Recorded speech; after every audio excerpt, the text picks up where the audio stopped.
Let's get right into it. Number 7, the Smiling Shutdown. You laugh at all the right moments. You show up, you even help others through their mess. But inside, nothing. You feel like a hollowed-out tree, still standing, but empty. This is what's called high-functioning depression. On the outside, you're a fully operating human. On the inside, you're running on fumes and autopilot. It's the mental equivalent of taping a smiley face sticker over a check engine light. You keep doing everything you're supposed to, but it all feels robotic. You're not lying in bed crying all day. You're in meetings, you're replying to emails, you're even making jokes, but none of it brings joy. And here's the kicker. People praise you for being so strong. They don't see the crushing weight you carry every second of every day. It's like your pain wears an invisibility cloak. You start to wonder if you're even allowed to feel bad. After all, you're not falling apart, so you must be fine, right? Wrong. High functioning doesn't mean harmless. It means you're suffering in silence, too scared or too busy to admit it.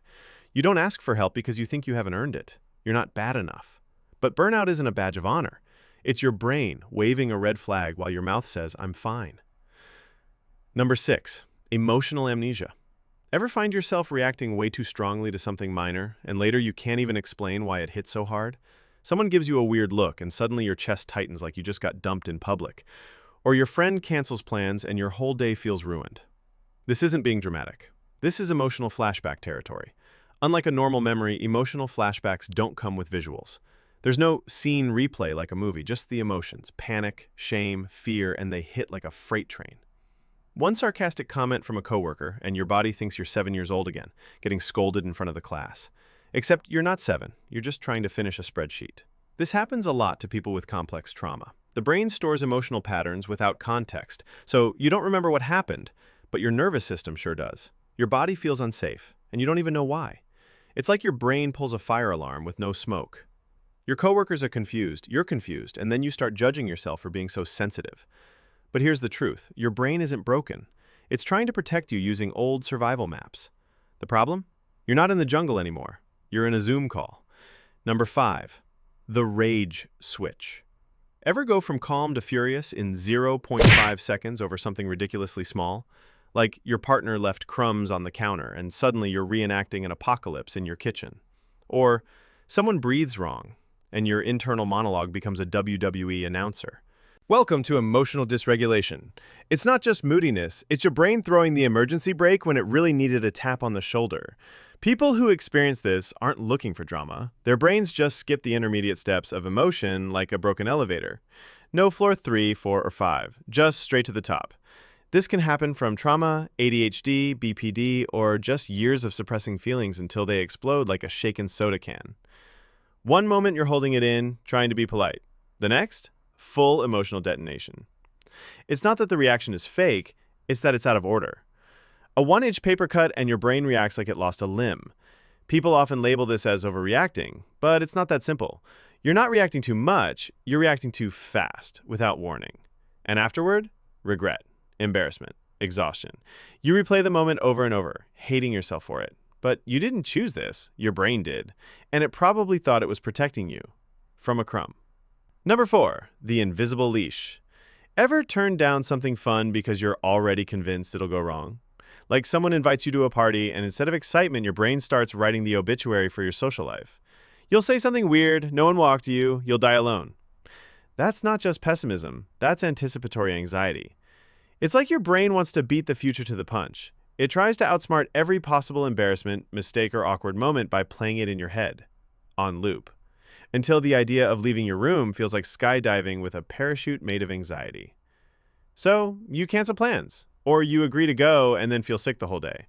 Or worse, you show up and feel like you're wearing a sign that says, "Doesn't belong here." Social situations turn into survival missions. You scan for exits, you rehearse lines, you hide in bathrooms like a war refugee, avoiding small talk. And the worst part? No one notices. Because from the outside, you seem quiet, shy, maybe even chill.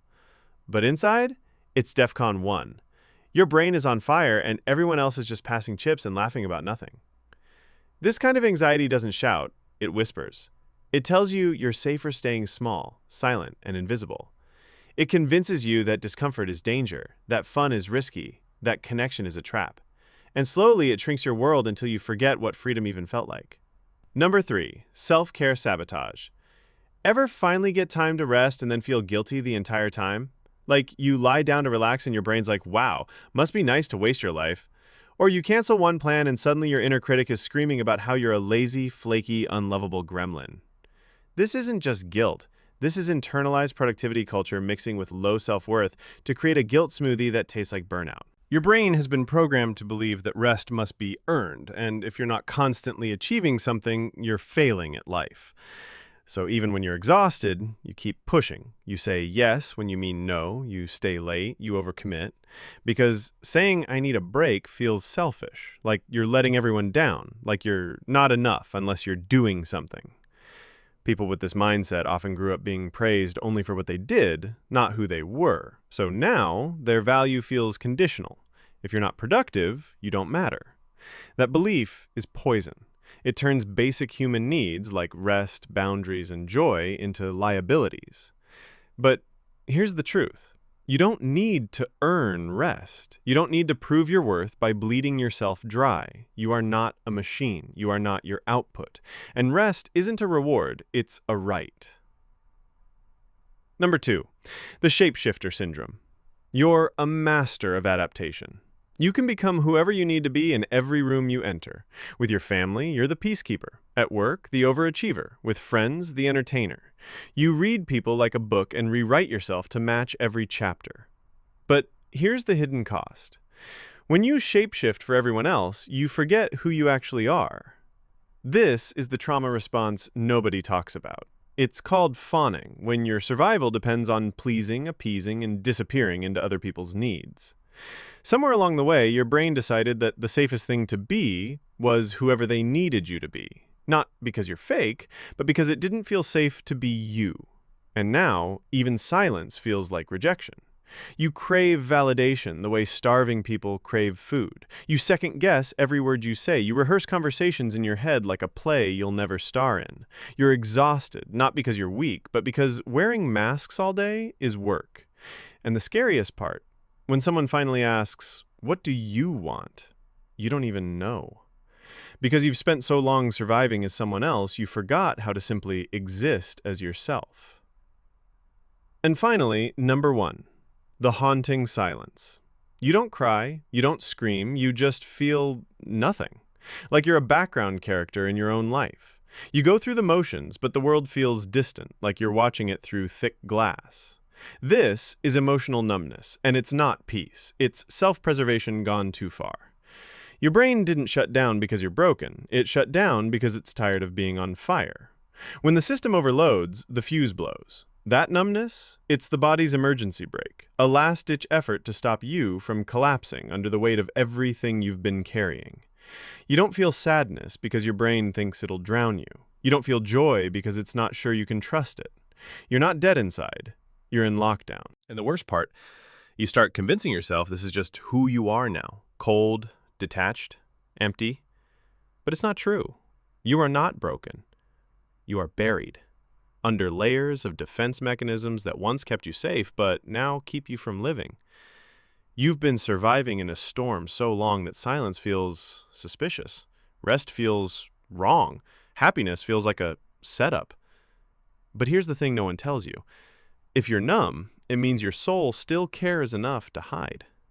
If you're angry, it means there's still something in you that refuses to give up.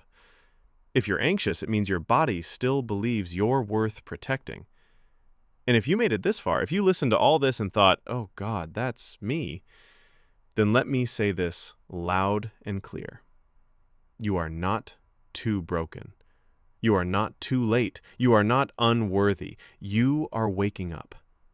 Your brain did what it had to do, but now it's time to come home to yourself. No more shape-shifting, no more smiling shutdowns. You don't need to earn peace, you just need to remember that it's your birthright.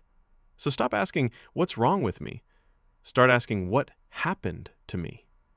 And then start healing. Because you're not fine. You're human.